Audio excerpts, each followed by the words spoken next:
Thank you so much for coming, especially since we have so much competition outside. What a great festival this is. A perfect day. My name is Henry Tsang. I'm the actually sometimes a curator. I'm the creator of 360 Riot Walk, which is a self-guided 360 walking tour of the 1907 Anti-Asian Riots, which was the sort of like the basis for White Riot, which is this book in which there are 2 essays by the contributing writers here. And before I continue on, I need to, and I must, and I respectfully acknowledge that we are in the unceded ancestral territory of the Musqueam, the Squamish, and the Tsleil-Waututh peoples. And it's constant reflection ever since I was a little tiny kid about this being a new place for myself and my family. I remember the plane trip from Hong Kong and the kind of rupture my body felt going from one space where I felt normal as a Chinese person in Hong Kong because I didn't know about British colonialism as a 3-year-old, and coming to another British colonial space and feeling very alien and foreign and being treated as such outside of the small Chinese community that we were part of at the beginning, because I didn't speak English until grade school. So since that moment, that plane trip, I've been reflecting on my relationship to this place that I have the honor and obviously a privilege to call my home. So I am really grateful for you to come in and listen to us and maybe participate at the end. We have basically 2 presentations, one made up of thirds on that side of the table. And for the book itself, I should refer to, this is the book. It's got the entire script for 360 Riot Walk in here, only the English one. There's also Punjabi, Japanese, and Cantonese on the tour itself. It's all available on 360 Riot Walk.ca. The other contributing writers include historian Patricia Roy, who is an early historian, like early in historicizing the 1907 Anti-Asian Riots, but also the history of white supremacy in British Columbia, which is the founding ideology of Canada, British Columbia, and Vancouver. So she wrote the foreword. And we have other writers, Andy Yan, who's an urban geographer. Some of you might know him as the director of SFU City Program. He's often quoted in the news. And also Melody Ma, who's a local Chinatown activist, writing about Chinatown and gentrification, and also the history of resistance within the Chinatown communities. And also, I have a really short-term memory. So Andy wrote about the census and how the 1901-1911 censuses, looking at how the construction of race is reflected in that, and also referring to how things have changed since and in some ways haven't.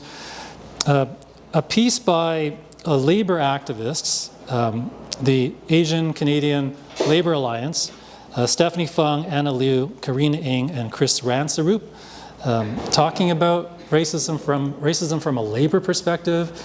As some of you might know, organized labor has played a very integral role in legislating racism within Canada. There's been a lot of work done to address that, but the White Riots were, it was organized. The Asiatic Exclusion League was organized by the Vancouver Trades and Labor Council, which was a labor organization. And Paul Engelsberg in Bellingham, he's a historian there, writing about the Bellingham riot. And that piece describes 7 other race riots, all within a 12-month period of Vancouver's own. So it was certainly a popular pastime for some folks around here. And it goes way back. It goes back decades, right? Back to the 1860s, with the mining, the Chinese miners coming here for the gold rush and so forth. And it goes all the way down to Mexico and so forth. So yeah, lots of stuff to learn about and to reflect on, and especially since things have changed, things have gotten a lot better, but there's also some parallels, and the specifics of the racism that is to this area, and common to many other areas on the West Coast. It's interesting to compare with other specific racisms that exist around the world. The demonization of certain peoples that are different than here because they have their own history. They have their own antagonisms. They have their own conflicts. They have their own power differentials. So I think it's something that is very much part of human history, and it takes work to change it for the future. Anyway, so this project has been very exciting and to work on. The book just came out in April, released in May in the United States. And there's copies outside at the intersection. There's an info booth, so they have a few copies there. There's another info booth at Oppenheimer Park. So if you're interested in a copy, you can buy it there. If you want us to sign it, you can do that too, even though Trevor, are you up for it? I can probably do it. Yeah. I can probably do it. Yeah, we signed a lot of copies at the Vancouver launch, which was at the Dr. Sun Yat-sen Classical Chinese Garden back in end of April. So a couple of announcements before we launch into the the presentations, I guess. The next event connected to this book is actually the precursor to 360 Riot Walk, which was a pop-up food project that happened in 2018. Over the course of 4 weekends in May and June, at 4 different locations along the path of the original parade, demonstration, and riots of the Asiatic Exclusion League's organized event. The riot wasn't organized, but it wasn't a surprise. I made this project called Riot Food Here, and it's being restaged at Massey Books, or actually Massey Arts, which is the gallery that Massey Books runs. Massey Books is a local independent bookstore owned by with an indigenous owner, Patricia Massey, and so they're hosting this. And as of yesterday, the tickets went on sale on Eventbrite Thursday. As of yesterday, there was 1 ticket left, but there might be a waiting list. They might open it up. It's cost recovery, so yeah. So if you're interested, there's some posters there. I've only got one left of this because I did a talk earlier and they took everything else. But this is a brochure, and it opens up to a big picture of this Riot Food Here. It also has the menu from Riot Food Here, so we're going to serve that again, bigger portions because it's dinner time. I'll start off with candied salmon with pickled spruce tips. So the indigenous perspective, asking the question, what would you have thought when you watched the angry white men attack the Asians on your land? And the other courses from a Punjabi, Chinese, and Japanese perspective, asking the question, what would you have eaten just before the angry white men came and attacked you in your homes? And then the most expensive piece of the meal is a very traditional English dinner. It's roast beef with horseradish and Yorkshire pudding. All that stuff's going to be made fresh that morning or afternoon by the chef Chris Barnholden.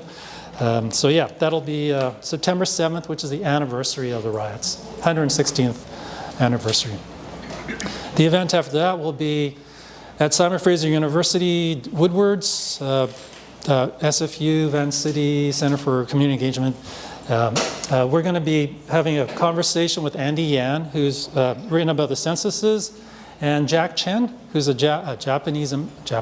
Chinese-American historian, who's one of the founding members of the Museum of Chinese in America. He's written this, he's worked on an anthology called Yellow Peril in the United States. Really interesting person. We're flying him in to give the talk. He also wants to meet local people, so maybe you'll be on the list, who knows. So that's September 20th. And there's Writers' Fest stuff and stuff after that. So yeah, enough plugging of future events. I'd like to introduce Nicole Yakashiro, who is a doctoral candidate in the Department of History at University of British Columbia. Her dissertation research examines the politics of neighborly relations in settler colonial British Columbia and the meanings of Asian Canadian property possession, or lack thereof, on unceded occupied Indigenous lands. Nicole is an active member of Powell Street Festival Society's Advocacy and Outreach Committee, which is a big deal for the social justice work that they're committed to, and they are exemplary in their leadership in this area, and that's why she's wearing that outfit. And is especially passionate about bridging community work with academic research, mobilizing histories in the present to support justice work. And Nicole's going to talk about some of the research that went into her and Angela May's essay in White Riot. That's awesome. Thanks, Henry.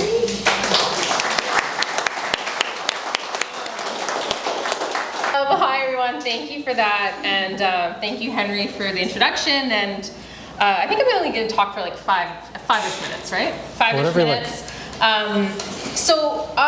Angela May, she was formerly going by the name Angela Kruger, which so many of you might know her. She's a very active person in the Japanese Canadian community, and she's also one of my favorite people in the world. So her and I wrote an essay in White Riot, which is, you know, I feel funny sitting here because I feel like it's more or less, it's drawing on the work of my co-panelists, and it's an essay just simply titled Why We Say Powell Street and Not Japantown.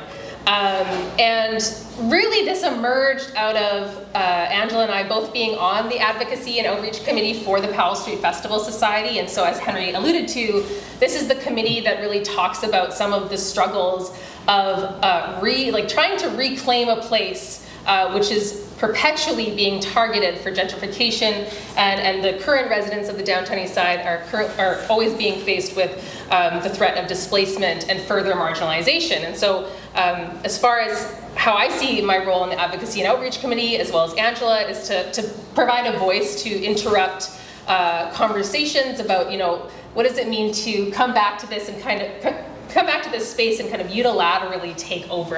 Is there a way to do that ethically, or maybe there's not?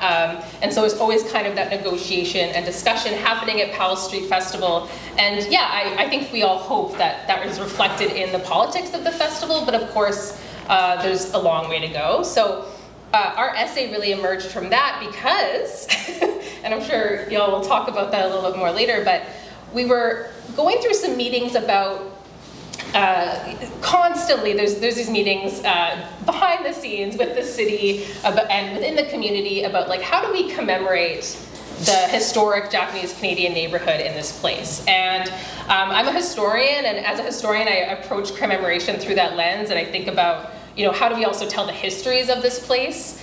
And so we noticed a trend of using the word Japantown even after the years, I would say decade or more of research from my co-panelists, basically telling us that, you know, based on the research, the name Japantown itself is really a tool to use to rebrand the neighborhood and quote unquote revitalize the neighborhood, and in that process harming people who are low income, people who use drugs, people who have mental illness who live in the neighborhood. And so, so it really emerged out of frustration that, you know, we have to keep repeating these things. So Angela and I had actually originally written like a very small little card, and we're like, why don't we just like pass these cards around at different events and be like, can you stop saying Japantown? Can you please just refer it to as either like the historic Powell Street neighborhood or Paungai? These names that actually were more commonly used by the Japanese Canadian community and such. And so we wanted to make a kind of a clear, more accessible message to really emphasize that there are stakes in the names we use to talk about places. And you know, I mentioned in my essay that even Powell Street is an imperfect word. It's named after a former Indian superintendent in British Columbia, and so there's problems with saying Powell Street as well. But we wanted to create a space to reflect and really make clear what's at stake for folks who maybe don't see the harm in saying things like Japantown. And so, when you go on Google Maps and you see that it says, Japantown, I implore you to ask yourself, what work is that doing, and what's at stake when we try to rebrand this neighborhood and have some sort of return to perhaps kind of an ethnic heritage tourist site. And I know Chinatown has also struggled with these questions as well. And so that's really where that came out of. And I don't know if I have anything else to say for now. I'm sure we'll have more to talk about. But yeah, I think that's it for now. Thanks, Nicole. So I'm going to ask Nicole one question, and then we'll move on to the other three panelists, writers, and then I'll ask them one question, and then I'll ask them all together more questions, then we'll open up to the audience, okay? So that's kind of like the structure to expect. Are you okay to hold on till the end? Yeah, okay, yeah. We'll get to you. Yeah. All right. So my question to you, Nicole, and by extension, Angela. Yeah. It's been a few years since you wrote this essay.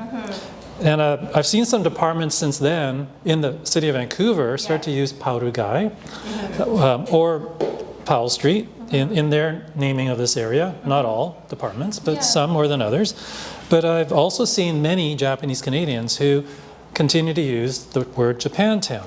So what do you think are some of the factors that play in how this name, the older name, or the outsider's name, still persists within the JC community? And can you talk a little bit more about the stakes involved in creating more awareness? Yeah, I mean, again, I feel silly talking before this group was on me, but I think for me, it's not so much like, I think Angela and I really want to approach it from a way as to not blame people for using that name, because I think it is like something that people will want, and I think there's a certain amount of folks in the Japanese Canadian community especially who see, who are trying to reckon with a loss, and that is ongoing, and I don't think we've quite figured out how to navigate it. The redress movement happened, and we're still kind of grappling with how to talk about what our community lost and how to commemorate it. And so for me, I think the circulation of Japantown, at least within the community, is kind of a reflection of wanting to have a place that we can be together. So it's, I try not to approach it from I give people the benefit of the doubt. Like if you use Japantown, I'm not gonna be like, oh, you're an awful person who wants to displace people. It's more of recognizing that words have power. And so, in the process of dispossessing Japanese Canadians who lived in the neighborhood in the 1940s, it's really a question if we want to be a part of another dispossession or another displacement, and how can we intervene in such a way as to prevent that from happening and ally ourselves with people who are being marginalized, who are being targeted for displacement. And so I know for me, and I think I speak for Angela as well, that we kind of see the work we do as our inheritance as Japanese Canadian people, as it is very Japanese Canadian of us in our mind to kind of push against our own community and to say, as far as what's at stake, every time words like Japantown and the meanings attached to it, so like the idea of this kind of commercial touristy neighborhood that I think a lot of people in Vancouver would love to have in Downtown Eastside. Every time we invoke Japantown, what's at stake is creating a neighborhood that will exclude the people who have lived here for a long time and who have very few other places to be in the city of Vancouver. So that's why I don't know if that's an actually good response, but that's a response. Oh, that's good. Thank you. Yeah, thanks. Thanks. Harry. Yeah. All right. Now we're going to move on to the folks who wrote. God, what is it called, your essay?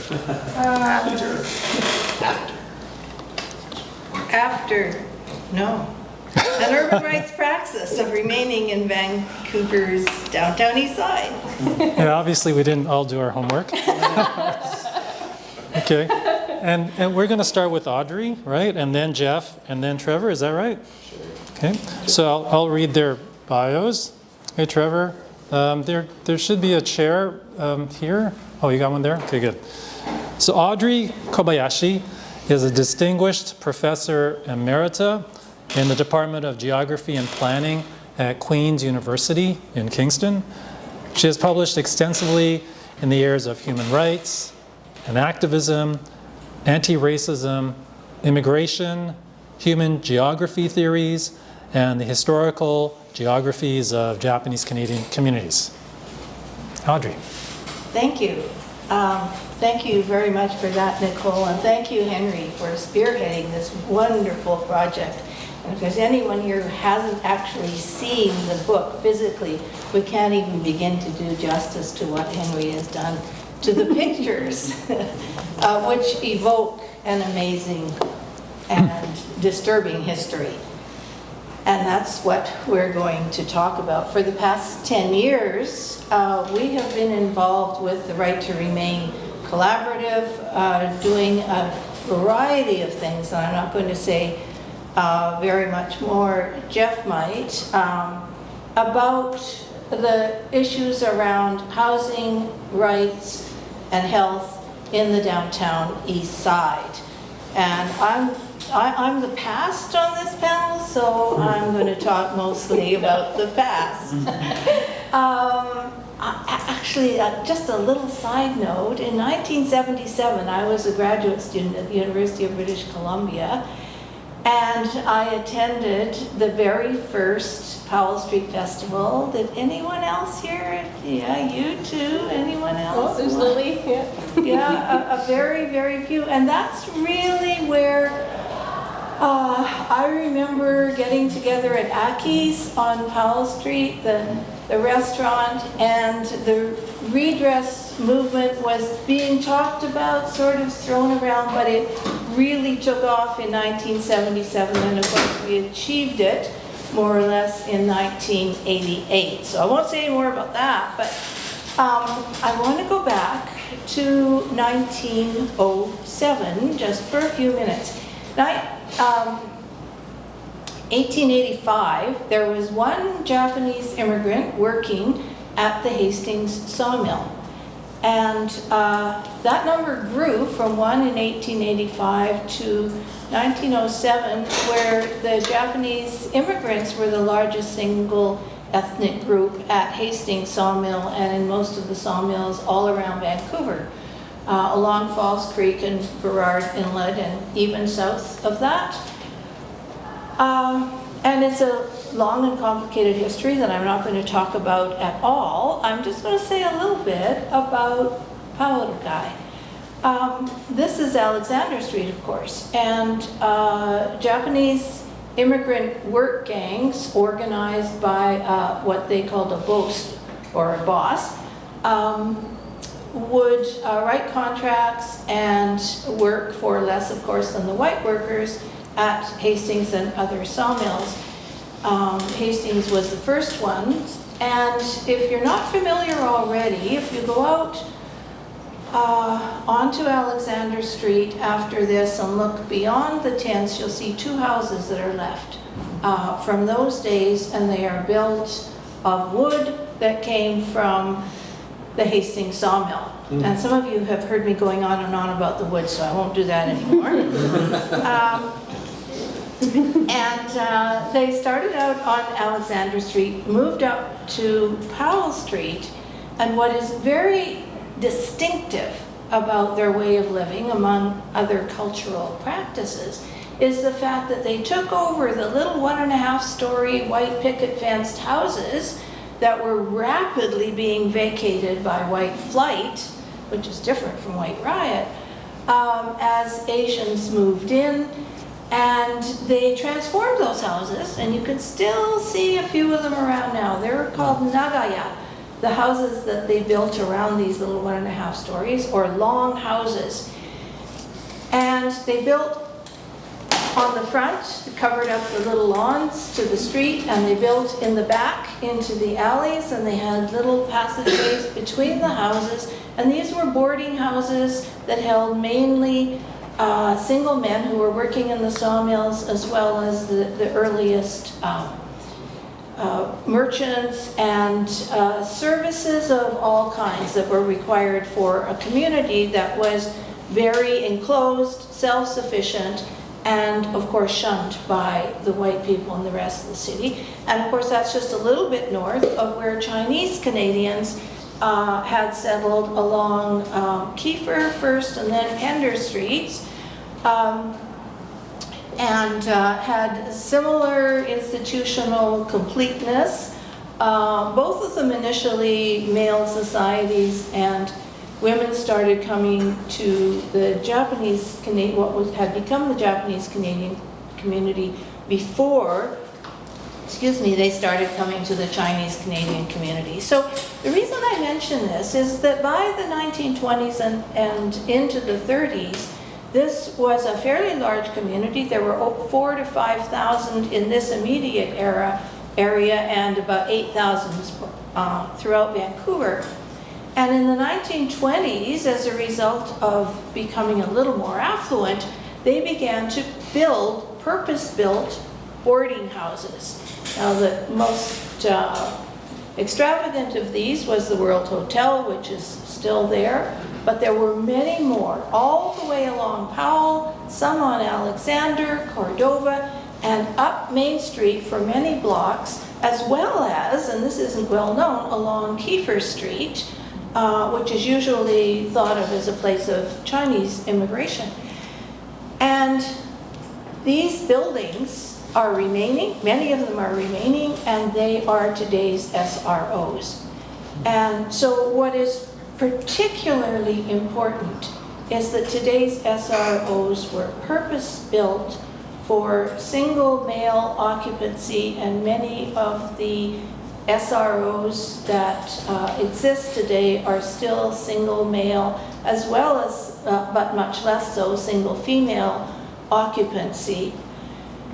And those buildings, of course, are much more than a century old. So to talk about 1907, just very briefly, because I've used my time,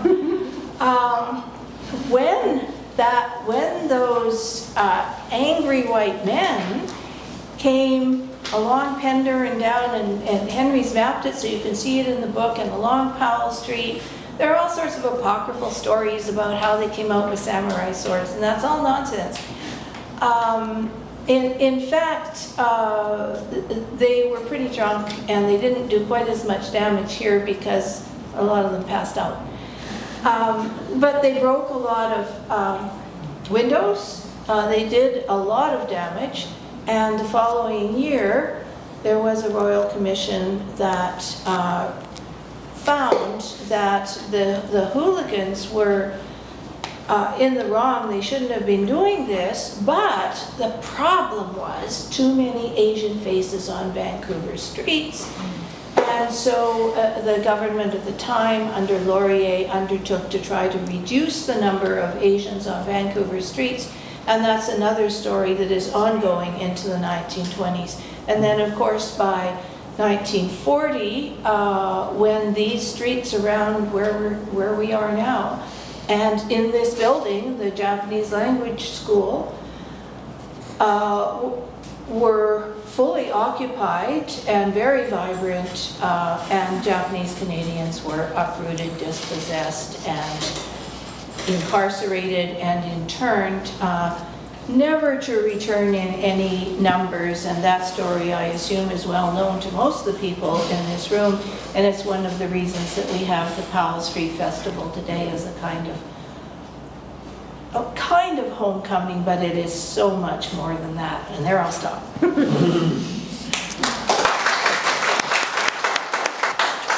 Thanks, Audrey. And just so we're mindful of time, we'll just try to be around the 4 to 5 minute mark. Yeah? Like we discussed? Yeah. But that was great. That was great, Audrey. So Jeff Masuda is a Sansei Japanese Canadian settler scholar, presently located on the, I should have done my research. Well, UVic's in Lekwungen territory, but I'm actually in Comox territory. Comox. Okay. God, we need more education on how to pronounce these other letters that I don't know.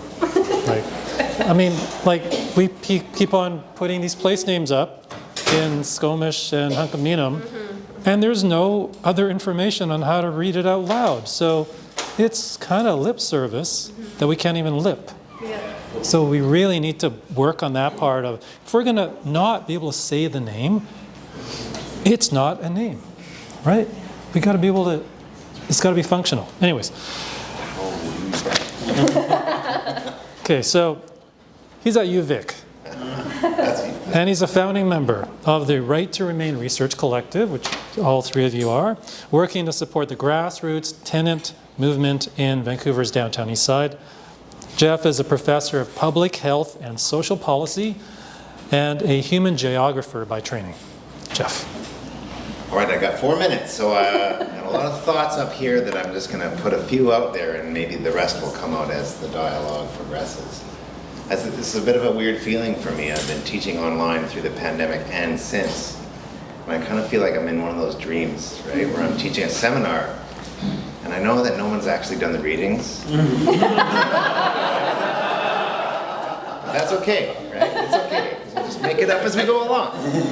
But you're still going to give a test. It's an honor to be here today. It's an honor to having heard from Nicole. I have to say, you know, it's one of the best, a really good feeling to know that the work that we do is having an impact on people, talking about the generations of work and commitments to this community that this panel represents one small part of. It's really great to see that in the year 2023, all of these years of work are having an impact.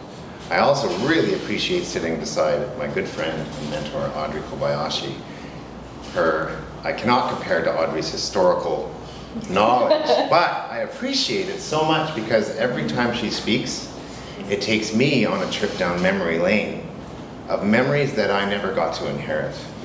When she speaks about 1907, I now know that's the year that my grandfather's father first arrived, that year of the riots, to work in the Hastings sawmills, followed by his son years later, and then his daughter-in-law, my grandmother, grew up in 1922. And so these years of history and community building is the family story that I never got to inherit.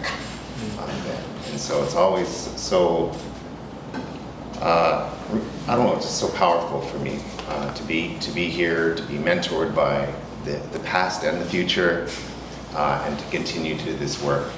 I want to also spend at least a minute of my short amount of time acknowledging the mentorship of the festival itself. I have been passing through this festival for now over 10 years. Most years I'm here, sitting in a little tent on the corner of Oppenheimer by the totem. We're there this year too, if anyone wants to check us out. I won't say more about that, but the community is my mentor. And in fact, many of the mentors, including those with me here, but on this side of this table, are here today, and I owe so much to this community and to the people whose labor have produced the work that now goes into our little corner of this book. That in the early days of this Right to Remain collective are owed to the festival itself, a partner for our work for so many years. Last time we spoke together, I was trying to name partners and I forgot Vancouver Moving Theatre. And here we have Terry and Savannah, partners and friends, dear friends who have helped to contribute. And ghosts from Right to Remain past, Andy Morey and Ali Lohan. All of the ideas that we have tried to nurture and shepherd through this chapter come through the labor that the creative folks that have contributed to this work have undertaken for so many years. And so back in 2014 and 2015, Trevor here, Ali, Andy, Herb Varley, who's now working with me again, he's down at the park manning the tent, really did take this idea of like, what does it mean to remain? And the longer version of this paper had the words after dispossession in it. And I think I wanted to invoke that, because the question was, what happens after dispossession, after Indigenous dispossession, after the dispossession of Japanese Canadians, after the dispossession of people who are living on the street and are subject to a street sweep? as happened a few months ago on Hastings. What happens after dispossession? And the short answer to that, which is my plug to read the chapter, is it's a false premise. Because there is no after dispossession. Let's take the example of the Japanese Canadians. We're talking about 1942 to 1949, a brief absence of an otherwise 147-year history of remaining in this place from 1977 to the so-called return in 1977 of the first Powell Street Festival. But of course, many know, and our research has revealed a little bit of detail, Japanese Canadians came back in '49, and they were here in the 50s and the 60s, and building community slowly but surely, and finally had the capacity by 1977 to generate an entire new generation of activism for other people's right to remain in this community. For Japanese Canadians, that led to the redress. But the work to stop this long, hundreds plus year history of white supremacist rule in this neighborhood, which remains and is really responsible for the remains of the state of housing in this neighborhood. That fight goes on. And, I really appreciate the opportunity to contribute to this book. I had more stuff I wanted to talk about, but I'm not going to talk about that now. But thank you all for coming today and hearing from us, and from Trevor, who will speak next, and hope that we can chat a little bit more.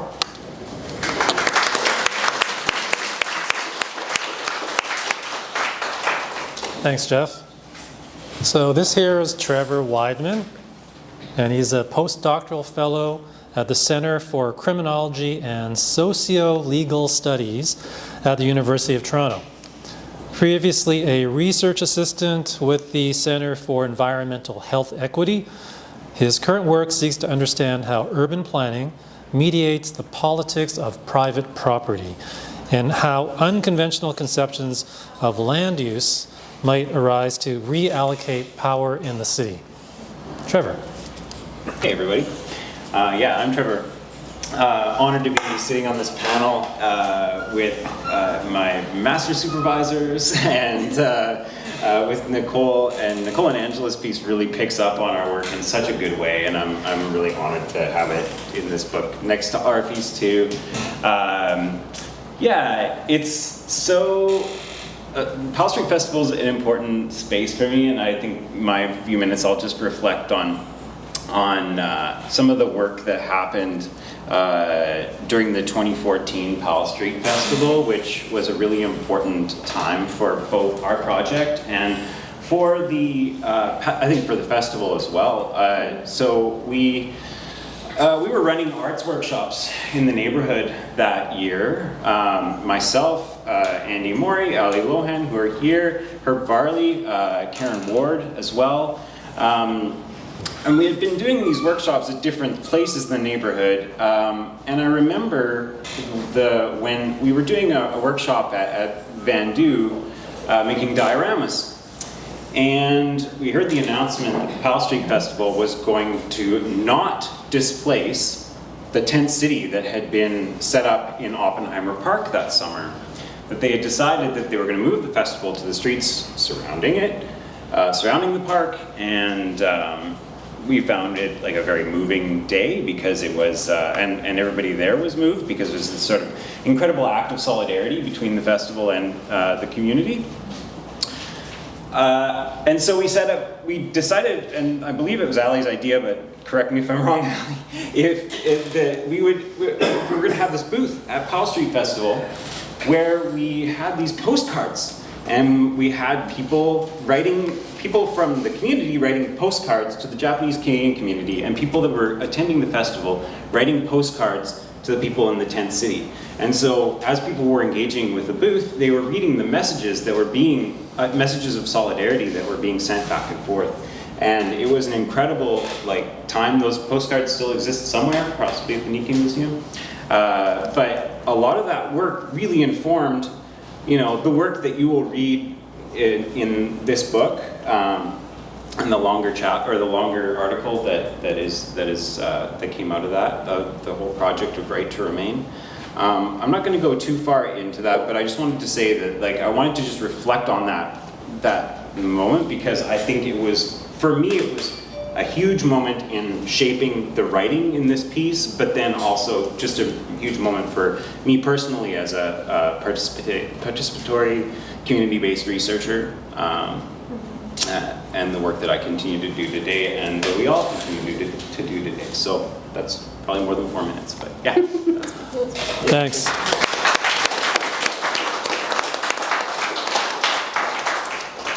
That was great. I have to say, I was really impressed by how all of you, or perhaps none of you, describe what right to remain is.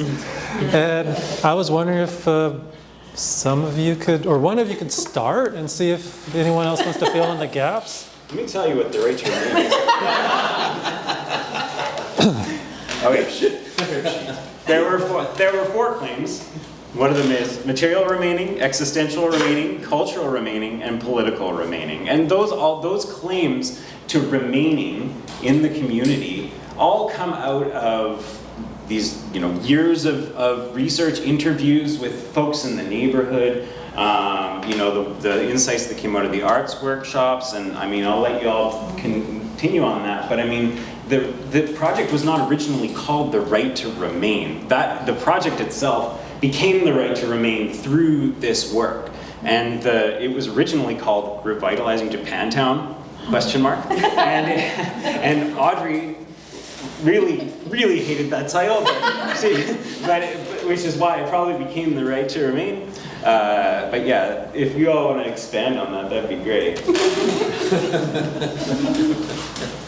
Well, it's been going since 2010, and it has taken off and grown, and I hope become something important for many of the people who do remain in the Downtown Eastside. Trevor did some remarkable work for his master's thesis. Elevator. I was working on the local area planning process in the Downtown Eastside, and while I was doing that, so if you look at the local area plan for the Downtown Eastside, there's some really interesting plans for a Japantown. And it was about interrogating this idea of where's this idea of Japantown coming from in that moment, and where, sort of like historicizing the name Japantown. Basically, it was about showing that, it has no legs, but that it is actually a gentrifying nomenclature that was being used by the city at that time.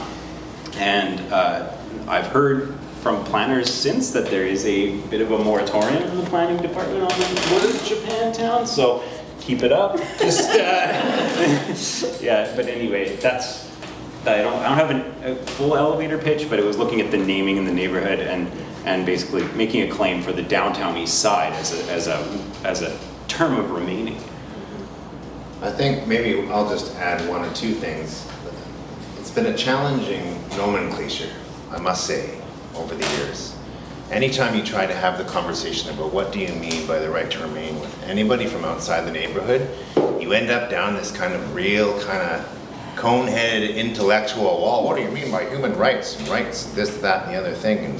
And we always have to fight back against this notion that it's about more than human rights, this kind of individualized notion of rights. And it's really an articulation of a collective sense of rights.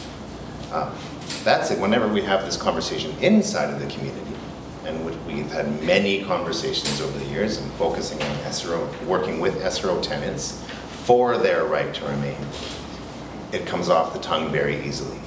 The understanding is immediate.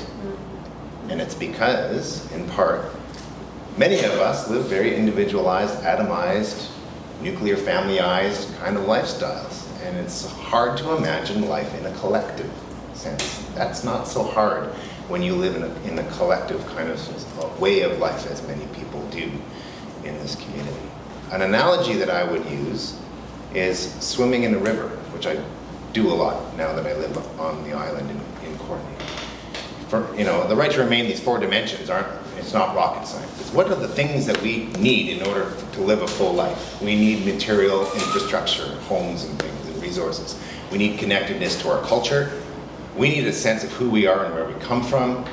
And we need to have a sense that we have some degree of political power or political agency in our lives. Those are the 4 dimensions translated into. For many of us, realizing those 4 dimensions of life is like swimming with the current. And you can just imagine that feeling. Now turn around and swim upstream and try to swim against the current. Realizing your right to remain when you live in housing precarity or completely unhoused, constantly against the political stripping of any sense of agency, constantly erasing any sense of history, is like swimming against the current. And yet, people find a way to do it. And they have been doing that for generations here. 147 years of Japanese Canadian passing through this neighborhood, and thousands of years of Indigenous people living in this neighborhood. And so that, it has lots of resonance, and it has had resonance over a decade of working with this idea with residents of this community. Just a quick comment, I've had quite a number of people say to me, shockingly, well, why would anyone live in the Downtown Eastside? It's Canada's poorest postal code and this kind of stuff. And I bite my tongue and just, calm down and say, you don't understand that this is home to about 4,000 people now. And they have a right to have that home and to be able to live there with their rights recognized in better conditions than many currently live. And that's part of what the right to remain is all about, that material, but also the social and the cultural and the political right to be part of a community. And that's what Japanese Canadians felt in the 1940s. And people said, well, why would Japanese Canadians want to live down there anyway? That was what was said in the middle of the century, and something else gets said now. But it's all also swimming upstream against that colonial, racist, narrow-minded public. Thank you. So I have one question for the group, then we'll open up to the audience in case people have comments or questions. All of you are situated within academia and employ scholarly methodologies to conduct your community-based research and strategize methods of engagement. Can you speak about the challenges that you face in communicating with or trying to involve those in the community who have not had the same access to education and resources that you've had, and the cultural and class differences that they as well as you have faced, and how you've navigated them? It's kind of a big question, but maybe an example, maybe something comes to mind? Yeah, I can start with this one. What comes to mind is the last time I was in this room. About 4 months ago, we held a third ever SRO tenant convention. And so the Right to Remain Collective was one of, we just sort of we were the logistics team to bring this together. But it was a convention that we actually helped to bring into existence years ago when we were just concluding the Right to Remain Community Fair, and we did a little art workshop down in the Japanese Hall. And so about 10 years later, we had a follow-up convention. And when I say we, I mean this room was filled with SRO tenants who work with us and who are us. And in this corner was a banner that was being painted to express the people's sense of remaining in the neighborhood. And that banner was a sister of the original banner that we'd created in the first Right to Remain project 10 years earlier. And so it's actually very unusual for me to profess these kinds of ideas that come out of our research in panels like this where it's just fellow academics speaking at audiences. And for the most part, I spend my time in front of tables with people in my team that are very much not of academic backgrounds, because it's their knowledge. What comes out in chapters like this is not, I do not have intellectual property over this knowledge. It's not my knowledge to communicate. I'm simply the purveyor of the knowledge of the community. And so oftentimes it's best when we create formats like painting, or again, look, that banner actually is, if you want to contribute to it, again, my plug for my tent outside is go ahead and go down there. There's rock painting for kids, and there's bannock, and there's banner painting for anybody who wants to help to participate in this work.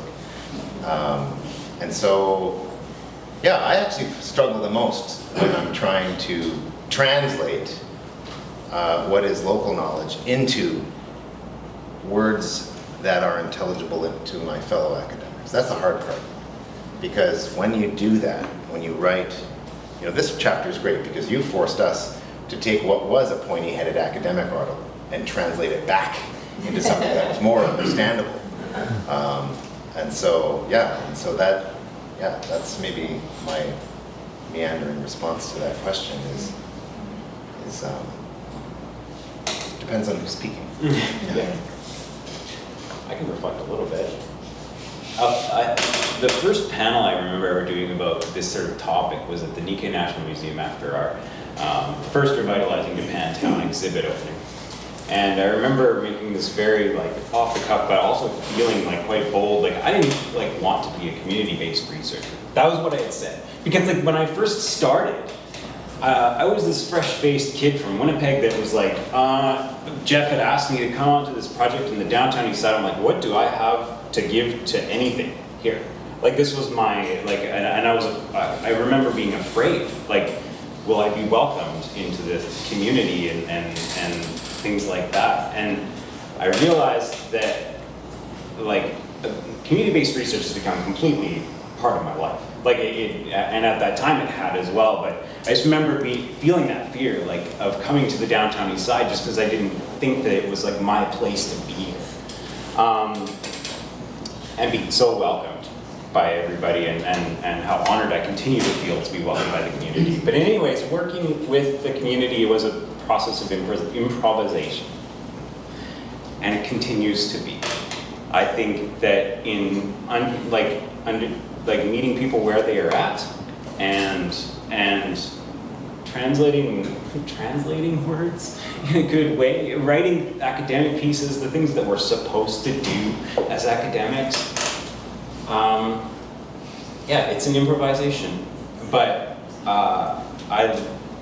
it's one that I love, and I hope that I really Jeff has been a great mentor in that way. So I will say that if it wasn't for this guy, I wouldn't be here. So yeah. Just a little observation. So more than 40 years ago, I was a hippie. Still are. For whom activism was life. And then I got a job at that venerable institution, McGill, in Montreal as an assistant professor looking for tenure. And they said, what's all this stuff? And they said, we may not give you tenure because you're doing stuff that professors don't do. Well, I got past that. And then almost 40 years later, hook up with this guy, and we get funded by the Social Sciences and Humanities Research Council of Canada to do participatory activist research. So things did change somewhat over the years. Now, they may not have understood exactly what we were going to do, and they might not have appreciated me trundling down the street with yellow cards for Jean Swanson as part of research, but on the other hand, things have changed. And I think it's by doing this kind of work, not just us, but all of the people who are doing it, that things begin to change and academics can be part of communities, can work with communities, we're not outside, we're not academics from Mars, we're part of the community. Thanks. I was going to add to it, I was just thinking about that, like this division that we've created, especially in the academy, between like community work and then academic work is I mean, has always kind of been false, right? But I think it's especially disintegrating, and I think my biggest struggle has been being witnessed as someone who is both a scholar and of the community, and I was thinking about how you folks do so much work with tenants, and I see my community engagement primarily with Japanese Canadians. And so when we think about, as you say, these class differences, I feel empowered to actually call out. I feel a little bit more on a level playing field with most Japanese Canadians. I mean, this is a huge generalization, but a great deal of them are now, middle, upper class folks who are in relatively comfortable positions. And so for me, in order for there to be like there's still quite a small group of us who are always talking about this shit, who are always like troubling things. And for me, I see it as we need more Japanese Canadians to see that advocating for low-income people, for people who don't have as much often as so many of us, is part of our responsibility. And it's alarming that I mean, I'm looking in the room and I don't think the majority of people are Japanese Canadian in this room. And I think that's reflective of some of my own hang-ups and struggles with my own community of wanting to, of course there are, I see you, Lily. But I think part of it is for me, how can I actually communicate to Japanese Canadians that this is something we should care about? And I think Angela feels the same way. And yeah, I have so much more to say, but I'll stop there for now. Okay. Okay, so I'm going to open it up to the audience for questions or comments. Would you like to start? We're going back in time to your initial desire to say something. Okay, just two questions I wanted. One is just the Pa'aru. I'd like to know more about the story behind that name, that word. Pauru? Yeah. Yeah. And the other part is I'm just really interested for each of you, what are the kind of two biggest learnings you've had around what's happening in our community? Just in case people in the back couldn't hear. So the question is, where does the word Pauru come from, I suppose? Is that the question? And then what are some of your biggest learnings? About what is taking place in this Downtown Eastside Historic District. Okay, did you get that part? Yes. Okay. Can I address that first part? Paueru is the Japanese pronunciation of Powell, and there was Paueru Gai. Gai means street. So Paueru Gai is Powell Street, but it refers to the whole neighborhood. And there was Oppenheimer Park, nobody called it that. It was Paueru Groundu, where the famous Asahi baseball team played. You can put your hat on. Yeah. But it had much deeper meaning than the name of a street. It was the name of a community. And people all around the province would say, oh, I've got to go back to Powell Guy or Powell whatever, because, and what is implied but not said is, I need a job. So this is where we come to go to one of the employment agencies, one of the bosses. This is where we come to find a doctor who will treat us. This is where we come for all sorts of things.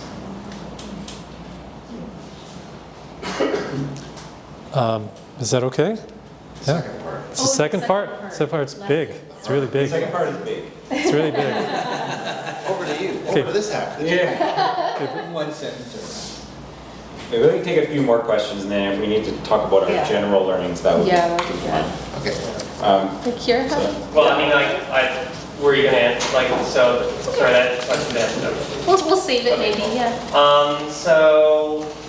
Just a quick comment about Padogai Japantown. Let me just say, I've never heard anyone refer to Hogan's Alley as Africatown. So, Good one. just throwing that out there.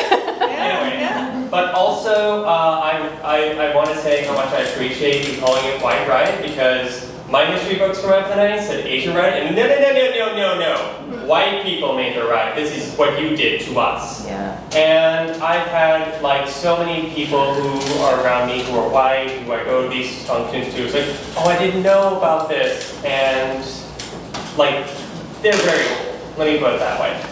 And I whether it's. But there's lots of young people who grew up here who don't know either, because they're not introduced to it. Yeah, but it's when they are introduced to the information, and when we even had residential schools, the horrors of it exposed, crickets. Yeah. And now you're seeing education in the United States, and here even change from the tone and tenor of slavery, and a lot of people, white supremacists in the United States, are trying to change how slavery is being taught. Yeah. So I guess for you as academics, I'm very curious, why don't you think white people believe their own history?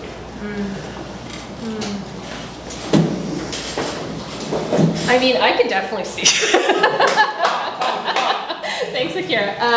Those are great questions. I mean, I think there is. Maybe I'll go back and put this in a broader context of colonialism and white supremacy, because I think to admit the violence that has happened and the fact that we are on essentially stolen territory, I think creates a huge dissonance for people that I think most folks have a hard time confronting, I think there's, psychologically diagnosing people, I think there's something big there, and we've been so steeped in a particular mythology, as you're saying, through how we tell history, and I mentioned this at the beginning, and how history for me is such an important, this is me being a history propagandist, but it is the narratives we tell about the past completely shape how we understand our responsibilities in the present. And to have to grapple with the violence of white supremacy and ongoing colonization is a lot of work. And I honestly think that this is so wordy, I'm so sorry. In this go capitalist culture we live in, it means and also, maybe this is turning into a therapy session as well, I think it requires sitting in incredible discomfort and sadness and grief, because there's much to grieve, as many white folks I'm sure in the room. It's well, shit. I don't want to be a part of this system, and saying that and claiming that requires so much, not only just time and labor. I think about people in the part of the festival who worked, Kathy Shimizu is a great example. She worked so fucking much to fight this stuff. Yeah, and I think that's honestly what we all need to do, and it's also kind of going back to what Jeff said, a collectivist rights standpoint, also a collective responsibility, because if we all just did a little bit, if we all just sat in discomfort a little bit, and this is me being an idealist, I really think we can move the needle, but it is uncomfortable, and it's hard. Yeah, thanks, Akira. Okay, we have quite a speakers list. So from what I have been keeping track, Terry, Trevor, and then your name is? Carrie. Okay. So Terry. I have two questions, and I'll let you decide which one you want to answer to. The first one has to do around the naming of Japantown and Chinatown. I first became aware of folks not liking the name Japantown about 20 years ago, and I've been hearing it ever since. I haven't heard the same within Chinatown, and just personally, I mean, maybe it's happening, but I was wondering about the difference between the two, if what I'm saying is correct. And does that discomfort within the Canadians of Japanese ancestry around the naming have to do with the displacement and the internship? The other question I had was around the role of class. And I'm thinking specifically of Chinatown and the fight at Beatty Street, and how the merchants and the business association in the community supported the development of Beatty Street. So, you know, that the whole introduction of class in the discussion, we talk a lot about identity, but we forget about class. And so, those are my two questions, and I'll let you choose which one you want to. So Beatty Street? Not Kiefer? 105 Kiefer. 105 Kiefer, the Beatty development. Okay.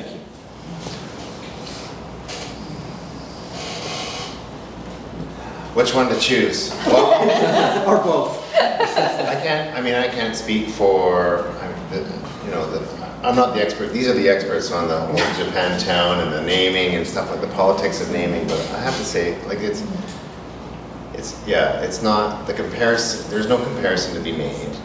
It doesn't have to do with Japanese Canadians' different experience of white supremacy as Chinese Canadians in Chinatown. Perhaps, but I think the bottom line is that if the community doesn't want the name, then the name should be. And if people in Chinatown don't have a problem with Chinatown being called Chinatown, which generally speaking, in my experience, there is not that problem here or anywhere else in other Chinatowns across North America, then let it be. But this was never a word.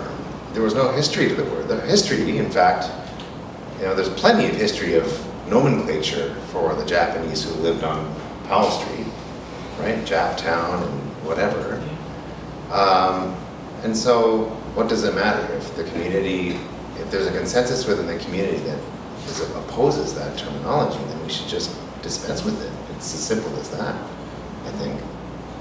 Yeah.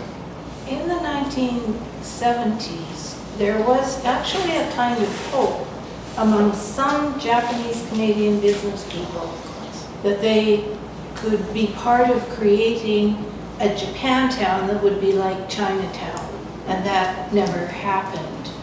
There was a little bit of commercial development along Powell Street, but I think the fact that there is money invested in the term Chinatown and little or nothing invested in the term Japantown actually does make a difference. And there's an excellent book by David Lai, who was at the University of Victoria, something Chinatowns in Canada, and he goes city by city and looks at the commercial politics of Chinatowns.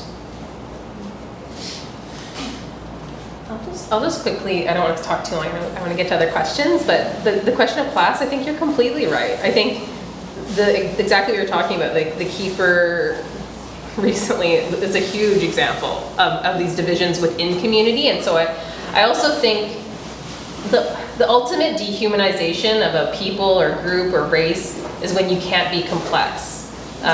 So for me, like, I think allowing ourselves to have these debates and not let it undermine like our community's efforts is huge. And that's kind of what I was trying to say earlier too, about like, at least for me, I am interested in not only talking about race, but also these class dynamics. And it goes all the way back to the White Riot book, right? Of kind of how labor movements and working class people have ultimately been stuck in structures which have forced them to target people who were being, Audrey, I just read the old paper about the racialization of Japanese sawmill workers recently. Okay. And just thinking also about like how so many of these communities with so little end up fighting against each other. And so how can we build those solidarities? So I'll just say that for now, yeah. I'll just maybe one small postscript, which is no one on this panel or anywhere else is suggesting that the city or anybody else should create an official place name called Paurugai of this neighborhood. This neighborhood is called the Downtown Eastside, right? But if Japanese Canadians prefer to, call it Paurugai, that's fine. But we are not, this idea of imposing any kind of place name that is not one that represents the in situ community is totally inappropriate, whatever it is, Japantown or otherwise. It speaks volumes that it's the Powell Street Festival. It's not the Japanese festival. And of course, it's not much like Japan at all.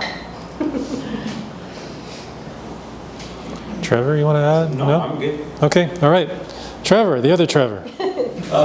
Yeah, my question rolls from the last couple, although it won't seem so at first. There's a great critic with a quote I like a lot, which is, those whom the gods would wish to destroy, they first call promising. And the version here is, those whom cities would wish to destroy, they first give ethnic enclave names. Okay, so the example I'd like to bring into this is what's happening with Punjabi Market at 49th in Maine, because it's kind of disturbing at a number of levels. There was a brief pulse of about 30 years where immigrants, mainly from Fiji and Punjab, located in the area, had supported businesses. Overwhelmingly in the last few decades, they've gone elsewhere, and new immigrants are going elsewhere. What happens then is City Hall planners and politicians get on bandwagons to retroactively name and commemorate. And it's much easier to put up signs that say Punjabi Market and have a little street festival now and then than it is to build housing that might support new immigrants, to fund cultural research and activity by people in the area and so on. So the easy way out is to put up a sign and give a name. Okay? So I think that is really an evident process, and I'm glad to hear that our guy will not go up on signs or that Canada can stop it. But I guess I'd like to evoke two other examples. Seattle Japanese/Chinese area was renamed in the Cold War the International District. Why? Because of the Cold War. And Chinese were communists that are red. You couldn't have the word China on the map. So they renamed it the stupid thing, International District. Go down the coast to Los Angeles. And I think LA, Japantown is a very interesting thing to talk about because it is not controversial. It is successful, maybe too much so. It's as if you took the cultural center in Burnaby and planted it down here and put an awful lot of money into it in restaurants. It is a vital, eating, shopping, whatever thing. So I just throw those out as alternate modes. First of all, the danger of naming and the danger of the politics of symbolism over substance, and that has to do with class. Another one is, what do you think of the Japantown, LA, what's happened there, good, bad, and different? I was there a few weeks ago. They're doing wonderful things at the Japanese American National Museum. There is also a huge amount of money from Japan and has become a tourist magnet for tourists from Japan. And lots of people are taking advantage of that. It has no vestige of the neighborhood that was the equivalent of Powell Street. It's not there. And the people in the museum are very well aware of that. So ironies upon ironies. I've been collaborating with tenant organizers, community organizers in LA of late. And I think the important education that I've received from them isn't so much about what's happening they call it Little Tokyo there. Yeah. It's the fact that in their struggle against the LAPD and against the street sweeps and all this similar gentrification, there are young Japanese Americans working in solidarity with those groups on Skid Row and Boyle Heights, lending their efforts to the struggle as the same as that's happening here. Surrounded by tents of unhoused people. Okay. So Carrie, you get to ask your question now. Thank you for all being here. Your fascinating project.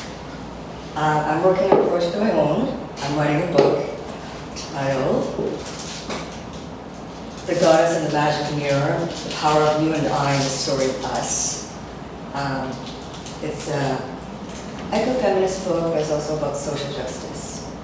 And one of the things I want to draw on is, as I said, there are some uncomfortable things we have to face. Mm-hmm. Are you strong enough, brave enough to face the mirror? Mm-hmm. So many things inside that are realized.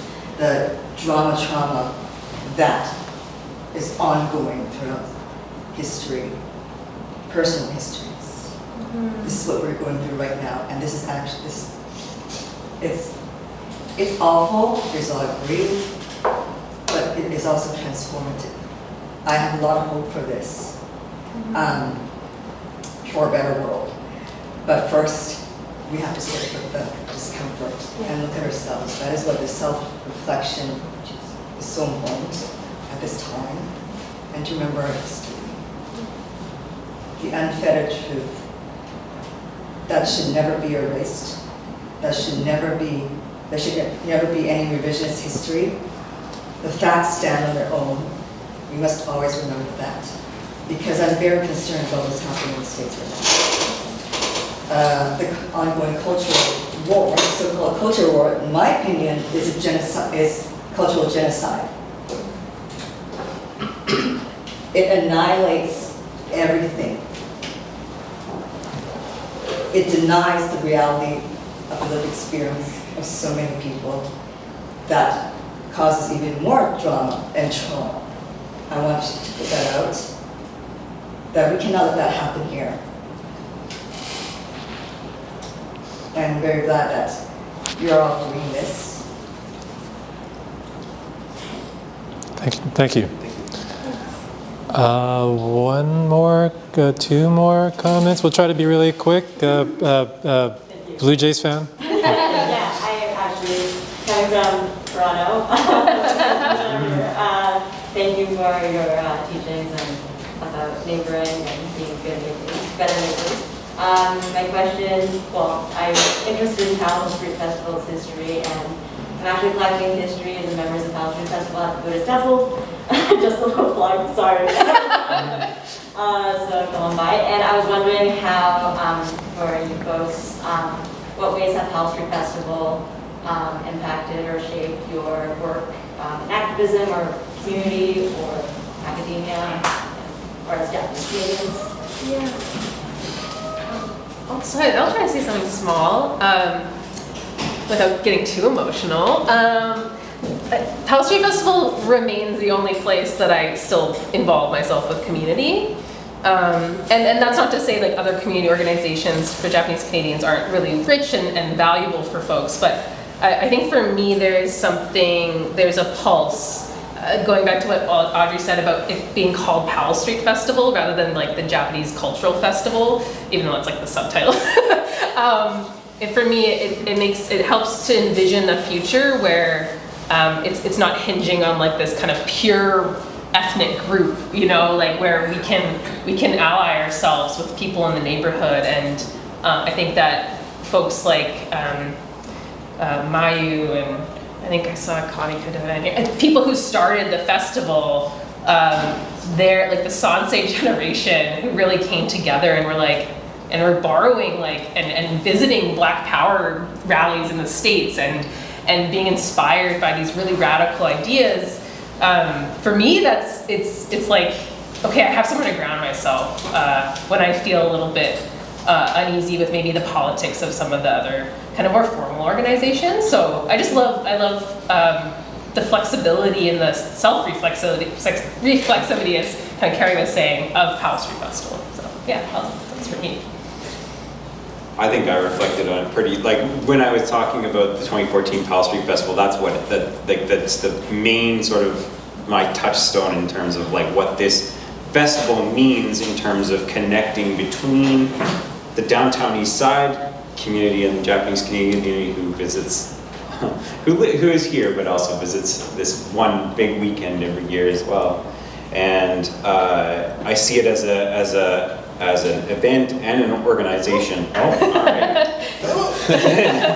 It's my time. We are getting close to An 5. organization that works in solidarity with the community down here, and that's the most important thing, and that's the reason why I keep coming back.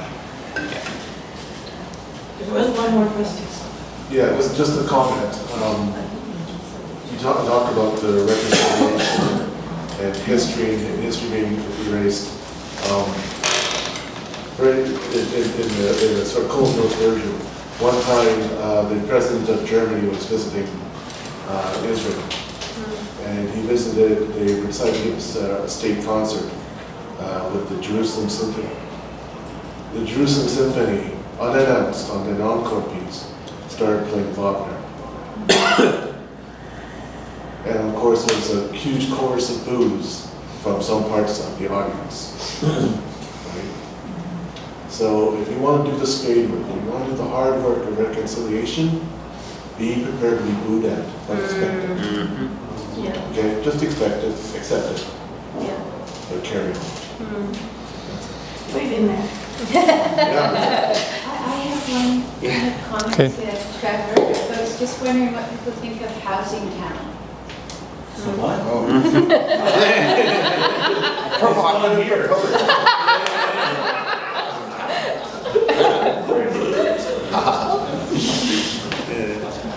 All right, well, thank you all so much for your enthusiasm and your engagement, and thanks for coming out today.